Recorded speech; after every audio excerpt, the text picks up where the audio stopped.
સુરતના કતારગામ વિસ્તારમાં રહેતી 20 વર્ષીય પૌણિતાને તેમના સમાજના ભુવાએ પ્રેમજાળમાં ફસાવ્યા બાદ કતારગામ લલિતા ચોકડી ખાતે આવેલી ઓફિસમાં મળવા માટે બોલાવી હતી, જ્યાં ભુવાએ પૌણિતાને ઘેનયુક્ત પાણી અને પેંડા ખવડાવ્યા બાદ દુષ્કર્મ આચર્યું હતું। પોલીસે પૌણિતાની ફરિયાદ લઈને ધરપકડ કરી આગળની તપાસ હાથ ધરી હતી, જેમાં લગ્નના 2 મહિના પહેલા સામાજિક પ્રસંગમાં ભેગા થયેલા ભુવાએ યુવતીને પ્રેમજાળમાં ફસાવી માદક પદાર્થ પીવડાવી દુષ્કર્મ આચર્યું હોવાની ચોંકાવનારી ઘટના સામે આવી છે। એટલું જ નહીં, તું ભલે લગ્ન કરે પણ પતિ સાથે સંબંધ રાખતી નહીં, જો સંબંધ રાખ્યા તો મામાદેવ તારા પિતાને મોત આપશે એવી ધમકી આપી યુવતીની જિંદગી બરબાદ કરી નાખી છે। મૂળ ભાવનગરના મહુવા તાલુકાની અને સુરતમાં કતારગામમાં બાપા સીતારામ ચોક પાસેની સોસાયટીમાં રહેતી 20 વર્ષીય યુવતીએ તાપી કિનારે ગાંધારી આશ્રમના ભુવા કીર્તિ માંડવિયા વિરુદ્ધ દુષ્કર્મ ફરિયાદ કતારગામ પોલીસ મથકે આપી છે। આ કેસની વિગત એવી છે કે આશરે 2 મહિના પહેલા યુવતી તાપી નદી કિનારે આવેલા ગાંધારી આશ્રમ ખાતે પરિવારજનો સાથે ગઈ હતી, જ્યાં યુવતીનો પરિવાર સમાજના ભુવા કીર્તિ માંડવિયાને મળ્યો હતો। આ દરમિયાન શરીરમાં મામાદેવ આવ્યા છે, કુંવારી છોકરીને ચાંદલો કરવો પડશે તેવું કીર્તિ માંડવિયાએ કહ્યું હતું। 20 વર્ષીય યુવતી તે સમયે કુંવારી હતી, તેથી તે ચાંદલો કરાવવા કીર્તિ માંડવિયા પાસે ગઈ હતી। કીર્તિ માંડવિયાએ તેણીને ચાંદલો કર્યો હતો, ત્યારબાદ તમામ લોકો ઘરે જતા રહ્યા હતા।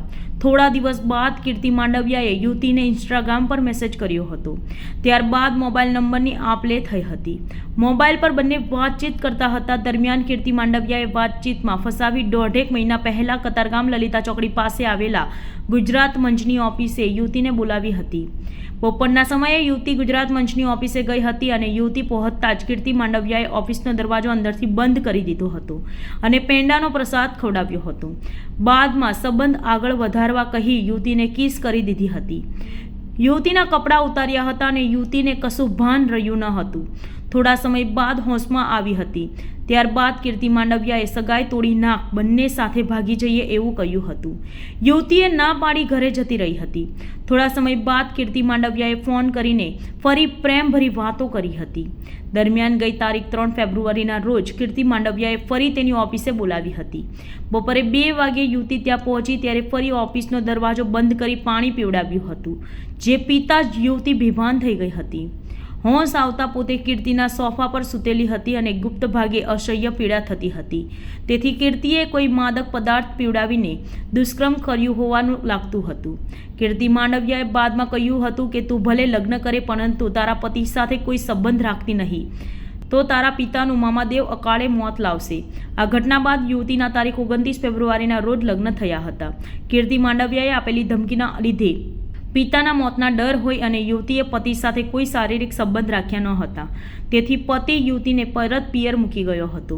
પિયરવાળા વારંવાર પૂછતા આખરે સમગ્ર હકીકત જણાવી હતી। પરિવારે હિંમત આપતા આખરે યુવતીએ ભુવા કીર્તિ માંડવિયા રહે સુમન મંદિર આવાસ VIP સર્કલ ઉત્તરાયણ ખાતે જેની કતારગામ પોલીસ મથકમાં દુષ્કર્મની ફરિયાદ આપી છે। યુવતીની ફરિયાદ લઈ પોલીસે ગુનો નોંધી તપાસ હાથ ધરી છે।